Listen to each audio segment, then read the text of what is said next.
अमर विचार YouTube channel में आप सबका स्वागत है। महर्षि पतंजलि एक ऐसा नाम है जिसका उपयोग कर अनेक लोग अरबों का वारा न्यारा कर रहे हैं, किंतु उनकी जन्म स्थली गुमनामी के अंधेरे में गुम है।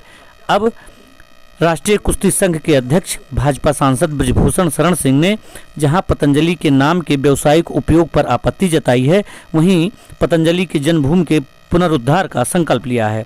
गुरुवार को पूरे लाव लश्कर के साथ सांसद पतंजलि जन्मभूमि पहुंचे। यहां उन्होंने पतंजलि के चबूतरे को पुष्प अर्पित करते हुए उपस्थित लोगों से संवाद किया। संवाद के दौरान उन्होंने महर्षि पतंजलि के नाम के व्यावसायिक उपयोग पर उन्होंने गंभीर आपत्ति जताई तथा सामूहिक आंदोलन हेतु चेतावनी भी दी। उन्होंने कहा कि महर्षि पतंजलि हमारे गोनार्द यानी गोंडा के गौरव हैं। उनके नाम का दुरुपयोग कर अरबों का वारा न्यारा करने वाले व्यावसायिक लोगों को जब उनके जन्म स्थान के विकास से मतलब नहीं, तो किस अधिकार से उनके नामों का इस्तेमाल कर रहे हैं। महर्षि पतंजलि के नाम से बाजारों में बिक रहे उत्पादों की गुणवत्ता पर भी उन्होंने सवालिया निशान लगाया। उन्होंने कहा कि गोंडा संतों महापुरुषों की भूमि है, इनके नामों के दुरुपयोग की अनुमति नहीं दी जा सकती। सांसद के महर्षि पतंजलि की जन्मभूमि भ्रमण से यहाँ के विकास की उम्मीद भी बलवती हुई है। गुरुवार को जिस तरह से भाजपा सांसद ने जन्मभूमि का भ्रमण करते हुए वहां का जायजा लिया, परिसर में बने मंदिर तथा उसके निकट से गुजरती कोंडर झील का जायजा लिया, इससे इस प्रश्न का उत्तर मिलना लाजमी है। यद्यपि स्थानीय विधायक प्रेम नारायण पांडे ने पर्यटन विभाग के साथ समन्वय कर 4.5 करोड़ रुपए की कार्य योजना शासन को स्वीकृति हेतु भेजी है, वहीं सांसद द्वारा पतंजलि की जन्मभूमि को लेकर सक्रियता से उम्मीद जरूर बलवती हो रही है। प्रधान प्रतिनिधि विपिन सिंह भी सांसद व विधायक की सक्रियता से काफी उत्साहित हैं। अमर विचार ब्यूरो। योग प्रणेता महर्षि पतंजलि जी का की जय हो। और आज हम उन्हीं के जन्मभूमि पर इकट्ठा हुए हैं और ये हमारे बाएं तरफ उनकी जन्मभूमि है और दाएं तरफ जिस कोंडर झील की बात हम करते हैं, कोंडर नदी की बात, वो है। आज जो लोग भी हमसे जुड़े हैं या हमारी बात को आज या कल सुनेंगे, समझेंगे, देखेंगे, तो उनको मैं बताना चाहता हूं कि इस समय हम लोग महर्षि पतंजलि के जन्मभूमि पर इस समय इकट्ठा है। बात यहां से शुरू होती है कि 21/11/2022 को पानापुर टिकैत नगर बाराबंकी में श्रीमद् भागवत की एक कथा चल रही थी, जिसमें मुझे जाने का अवसर मिला था। वहां के पूज्य संत महाराज पंडित अतुल कृष्ण भारद्वाज जी वहां एक कथा कर रहे थे और उन्होंने हमसे कहा कि कुछ बोलिए। मैंने उनसे हाथ जोड़ करके क्षमा मांगा कि ये व्यास गद्दी है और व्यास गद्दी से हम कुछ बोलना नहीं चाहते हैं। उन्होंने कहा नहीं सांसद जी, आप 2 मिनट के लिए केवल स्वास्थ्य पर जो अपना विचार रखते हैं या गौ माता पर जो आप विचार रखते हैं, केवल उतना कह दीजिए, जनता सुनना चाहती है। तो मैंने बातचीत के क्रम में लोगों को ये समझाया कि भाई आप किसान हैं। किसान होने के बावजूद आज ऐसा हम देख रहे हैं कि मिर्चा हम बाजार से खरीद करके लाते हैं, हल्दी हम बाजार से खरीद करके लाते हैं, प्याज हम बाजार से खरीद करके लाते हैं, आलू हम बाजार से खरीद करके लाते हैं, आटा भी बंद डिब्बे का लेकर के आते हैं। तो ये सब चीजें अच्छी नहीं है। और उसी क्रम में मैंने कहा कि कितने लोग आए हैं जो ग्रामीण पृष्ठभूमि से जुड़े हैं। तो लगभग सबके हाथ उठ गए।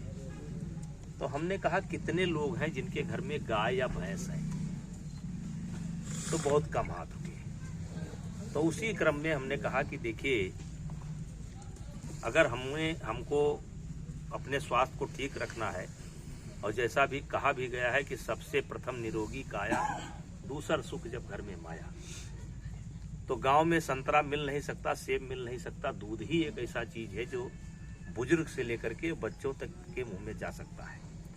तो हमारा आग्रह है कि हम किसान हैं, तो एक गाय या गाय नहीं पाल सकते तो एक भैंस जरूर पालिए, और आज शपथ लीजिए कि आपको ये पालना है, क्योंकि हम किसान हैं। और गांव में दूध ही एक ऐसा वस्तु है जो पौष्टिक आहार के रूप में बुजुर्ग से लेकर के सबको मिल सकता है। और उसी क्रम में हमारे मुंह से निकल गया कि आपको अगर स्वस्थ रहना है तो घर का घी खाना पड़ेगा, घर का दूध पीना पड़ेगा, घर का दही खाना पड़ेगा। रामदेव का घी खा करके आप स्वस्थ नहीं हो सकते हैं। तो मैंने बाबा रामदेव का नाम नहीं लिया, मैंने रामदेव का नाम लिया। अब रामदेव बनिया हमारे गांव में है, घी बेचते हैं,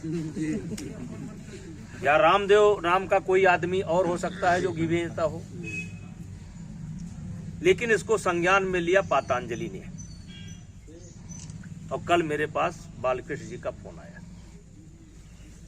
बालकृष्ण जी ने कहा कि आपने कुछ बयान दिया है। तो हमने कहा हाँ, हम गए थे गाय भैंस पालने के क्रम में, हमारे मुंह से ये निकल गया कि रामदेव का घी खाने से आप स्वस्थ नहीं होंगे। तो उन्होंने कहा कि हमारा घी बहुत अच्छा है और शुद्ध देसी गाय का है, उन्होंने कहा। तो हमने कहा महाराज जी, आप बहुत अच्छा है, आप देश सेवा कर रहे हैं, आपका घी बहुत अच्छा है, लेकिन एक बात का उत्तर दे दीजिए, हम भी गाय पालते हैं, लगभग 30 किलो दूध में 1 किलो घी तैयार होता है, और 30 किलो का अगर 40 रुपए रेट के हिसाब से दाम लगा लिया जाए तो 1200 रुपए बनता है। उसके बाद कुछ कर्मचारी लगेंगे, कुछ लोग लगेंगे, तो 1500 लागत आएगी। तो आप 550 में कैसे बेच रहे हैं? और हमारे पास कोई न लेबोरेटरी है या हमने ना आपके घी की जांच की है, लेकिन सारी दुनिया में चर्चा है। लोग कहते हैं कि आपका सैंपल थाईलैंड में फेल हो गया, आपका सैंपल सिंगापुर में फेल हो गया, केंद्र की लेबोरेटरी में फेल हो गया। डिबेट भी चलता है, मतलब एक बहस चल रही है क्योंकि गाय का घी आज दिल्ली के अंदर 2500 रुपया किलो है, 2000 रुपया किलो है, और बिक रहा है। तो हमने कहा आप 550 रुपए में घी बेच करके आप किसानों के साथ किसानों का नुकसान कर रहे हैं, और इससे गौ पालन को बढ़ावा नहीं मिल रहा है, बल्कि लोगों ने गाय पालना बंद कर दिया है। और उसमें आपका बहुत बड़ा सहयोग है, क्योंकि किसानों को लागत के हिसाब से पैसा नहीं मिल रहा है। तो फिर बात चली अपना, तो ये क्रम समाप्त हुआ। तो हमारी उनकी बातचीत हुई, तो उन्होंने कहा कि एक वीडियो आप बना करके रिलीज कर दीजिए। तो वही वीडियो बनाने के लिए हम आए हैं। वही वीडियो बनाने के लिए हम आए हैं कि बालकृष्ण जी ने मुझसे कहा था कि एक वीडियो बना करके आप छोटा सा वीडियो बना करके, जिसमें जो है हमारे ब्रांड को अनापत्ति प्रमाण पत्र दे दें, मतलब उनका बहुत बड़ा नुकसान हो गया है। तो मैं आया हूं उसी ब्रांड के चक्कर में। तो भाइयों और जो लोग भी मुझे सुनेंगे या सुन रहे हैं, उनसे मैं कहना चाहता हूं कि महर्षि पातंजलि का जन्म गोंडा में कोरण झील के किनारे हुआ था, जिस स्थान पर हम लोग इस समय बैठे हैं, और ये उनकी छोटी सी समाधि है। महर्षि पातंजलि का जन्म 200 ईसा पूर्व माना गया है। जन्म स्थान वर्तमान गोंडा, उत्तर प्रदेश, जो पूर्व में गोनर्द के नाम से विख्यात था। पहले गोंडा जनपद को गोनर्द के नाम से जाना जाता था। अब आपको पता होगा जब मायावती जी ने गोंडा का नाम बदल करके लोकनायक जयप्रकाश नारायण किया था तो मैंने एक बहुत बड़ा आंदोलन खड़ा किया था और गोंडा की जनता हमारे साथ थी और अटल जी की कृपा से गोंडा बना रह गया। और उस समय गोनर्द का इतिहास मैंने निकाल करके गोंडा की जनता को बताने का काम किया था। आज उसी स्थान पर हम हैं। महर्षि पांतांजलि व्याकरण की शिक्षा प्राप्त करने के लिए काशी गए थे। इनके गुरु पणनी जी थे जिनसे पांतांजलि जी ने व्याकरण की शिक्षा प्राप्त की थी। महर्षि पांतांजलि महान चिकित्सक थे जिन्हें योग सूत्र एवं चरक संहिता का प्रणेता माना जाता है। विश्व प्रसिद्ध ग्रंथ महाभाष्य के अनुसार श्री महर्षि पांतांजलि का जन्म स्थान गोंडा कोरण ही बताया गया है। ये महाभाष्य के अनुसार ये कोणर ही बताया गया है और इसी स्थान पर हम बैठे हैं। विश्व प्रसिद्ध वेबसाइट गूगल पर अवलोकन करने पर भी जन्म स्थान कोणर ही दर्शाता है जहां इस समय हम लोग बैठे हैं। राजा भोज ने पतंजलि को तन के साथ मन का भी चिकित्सक बताया है। राजा भोज ने पांतांजलि जी को तन के साथ मन का भी चिकित्सक उन्होंने बताया है। चित्त शुद्ध के लिए योग सूत्र, वाणी शुद्ध के लिए महाभाष्य और शरीर शुद्ध के लिए चरक संहिता आदि की रचना पतंजलि ने की थी। भरतहरि, कैपट, राजशेखर आदि सभी विद्वानों ने भी पतंजलि जी का जन्म स्थान गोनर्द ही उल्लेख किया है। महर्षि पांतांजलि जी को शेषनाग का अवतार भी माना जाता है।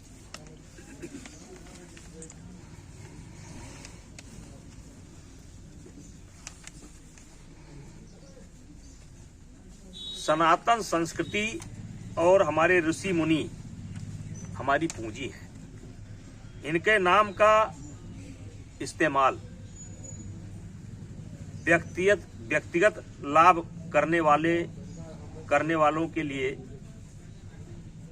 मैं कहना चाहता हूं कि जिनके नाम का ब्रांड बना करके, जिनके नाम से आप ब्रांड बना करके इस्तेमाल कर रहे हैं, क्या आपको कभी फुर्सत मिली कि महर्षि पांतांजलि कौन थे? क्या गूगल पर आपने सर्च मारा कि महर्षि पांतांजलि कौन थे? क्या महाभाष्य में देखा आपने कि पांतांजलि कौन थे? और मुझे जहां तक जानकारी है कि आप गोंडा आए भी थे। मेरा रामदेव जी संत हैं, बालकृष्ण जी संत हैं, उनसे मेरा कोई विरोध नहीं है। मेरा कोई विरोध नहीं है। हमारी बहुत छोटी सी हैसियत है, हम सामान्य जीव हैं, प्राणी हैं, हमारी कोई उनसे तुलना नहीं है। लेकिन एक सवाल मन में यह जरूर उठता है कि जिनके नाम का ब्रांड बनाकर सारी दुनिया में आप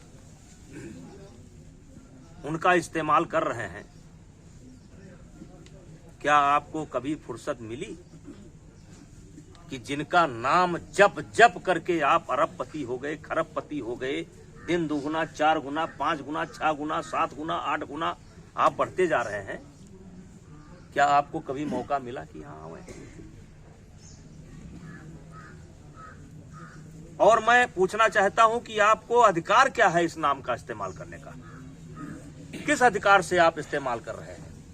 इस नाम का इस्तेमाल आप किस अधिकार के साथ कर रहे हैं? उनकी जन्मभूमि के लिए आपने किया क्या है? जन्मभूमि के लिए आपकी करने की योजना क्या है? और जहां तक जो लोग भी मुझे सुनेंगे या सुन रहे हैं, मैं उनको बताना चाहता हूं, ये जिस धरती पर हम बैठे हैं इसका नाम है गोंडा और प्राचीन में नाम था इसका गोनर्द, और ये अयोध्या राज्य का ही क्षेत्र रहा है। गोनर्द शब्द की उत्पत्ति मानी जाती है कि अयोध्या राज्य की गौएं यहाँ चरती थी। और ये भी माना जाता है गऊ रहती थी और कुछ जंगलवासी जैसे थारूवाद कुछ गरीब लोग रहते थे, और यहाँ पर या तो संत रहते थे, यहाँ तो सन्यासी रहते थे, यहाँ तपस्वी रहते थे। मतलब गऊ और संत और ऋषि मुनि और कुछ जो है जंगल में रहने वाली जातियां।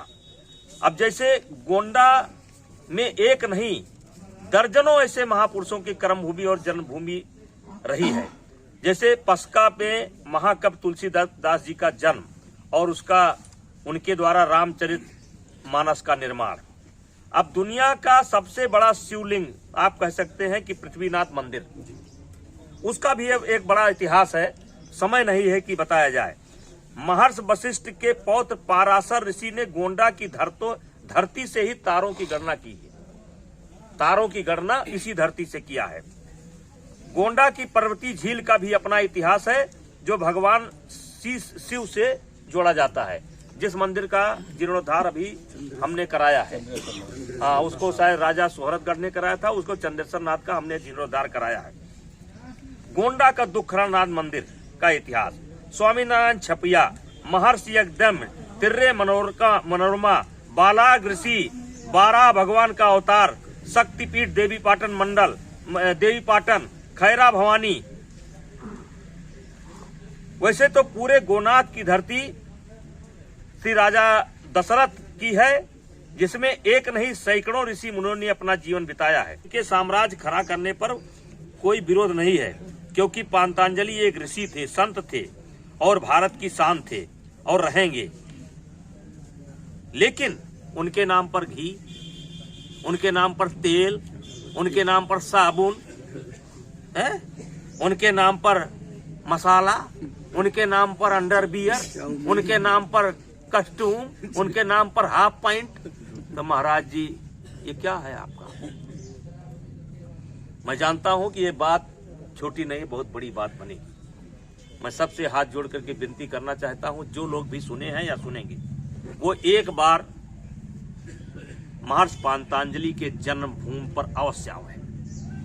ये अयोध्या से मात्र 12-14 किलोमीटर पर स्थान पड़ता है, और देखें कि जिनका नाम लेकर के लोग अरबपति हो गए, खरबपति हो गए, रात दिन चौगुना बढ़ते जा रहे हैं, उस महर्षि पांतांजलि की ये जन्मभूमि की दुर्दशा है। हमारा उनसे कोई शिकायत नहीं है, हम उनसे कोई अपेक्षा नहीं करते। हम लोग साधारण आदमी हैं। हम लोगों ने गोंडा की जनता के सहयोग से 2-4 मंदिर हमने ठीक किए हैं। जैसे पस्का का मंदिर हम लोगों ने ठीक किया, हमने जो है चंद्रनाथ जी का मंदिर ठीक किया, हमने पहलवान वीर बाबा का मंदिर ठीक किया, हम ठीक कर लेंगे। अब आज हम शपथ लेते हैं यहाँ से कि जैसे महर्षि पांतांजलि की प्रतिष्ठा थी और जैसे उनका स्वरूप है, वैसे हम गोंडा के लोग, हिंदू मुसलमान सब, क्योंकि इसमें तमाम मुसलमान भी ऐसे हैं जो उनके भी पूर्वज कहीं ना कहीं पांतांजलि थे। हम गोंडा वासी, बलरामपुर वासी, जो कि गोंडा बलरामपुर वासी या देवी पाटन मंडल वासी, हम इनके प्रतिष्ठा के अनुरूप मंदिर बना करके बाबा रामदेव को दिखाएंगे।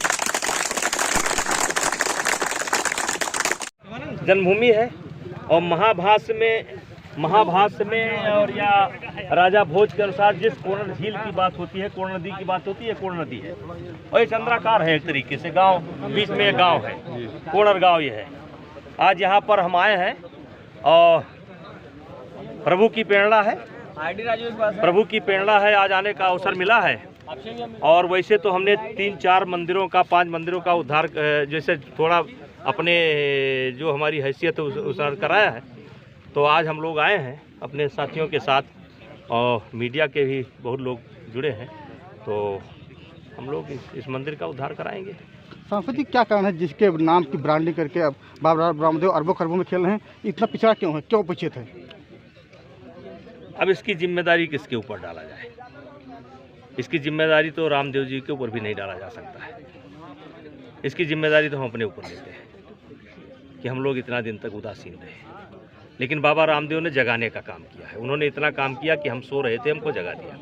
कल बालकृष्ण जी का फ़ोन आया तो हम जग गए, और जग गए तो फिर रात भर हम एक तरीके से अच्छी सी नींद नहीं आई और मैं यही सोच रहा था कितना जल्दी सुबह हो और कितना जल्दी हम पहुँचें उस स्थान पर और वहाँ के लिए कुछ संकल्प लें।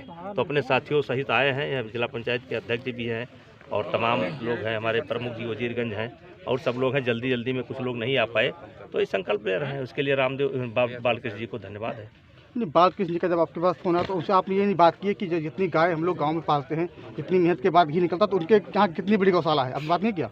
नहीं, मैंने उनसे सिर्फ एक सवाल किया कि महाराज जी हम भी गाय पाले हुए हैं, मैं आपका देश सेवा कर रहे हैं उसका सम्मान करता हूं, आपका घी अच्छा है, इस मैं गारंटी नहीं करता कि आपका घी खराब है, क्योंकि मेरे पास लेबोरेटरी तो है नहीं, ना मेरे पास कोई एजेंसी है, ना मैंने आपके गाय का घी जांच किया है। लेकिन मैं सुना करता हूं कि बैंकॉक में आपका सामान जाता था, वहां बंद हो गया, थाईलैंड में आपका सैंपल फेल हो गया, आपका शहद भी फेल हो गया, कई जगह इनका शहद भी जम जाता है। चलिए हमारा काम नहीं है, प्रमाण पत्र देना ना देना हमारा काम नहीं है। लेकिन मैं उनसे पूछना चाहता हूँ, महर्षि पतंजलि के नाम का ब्रांड का इस्तेमाल कैसे आप कर रहे हैं? किसने अधिकार दिया है आपको?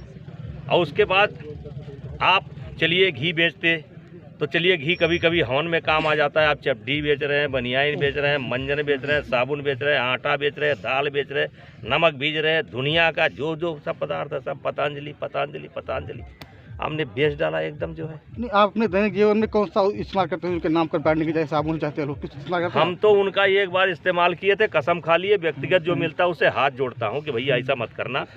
देखिए एक समय था आज के 40-50 साल पहले, उस समय सहारा में लोग पैसा जमा करते थे, तब मैंने कहा कि भाई सहारा में इस तरीके से पैसा मत जमा करो। उस समय भी लोगों ने मेरी आलोचना की थी।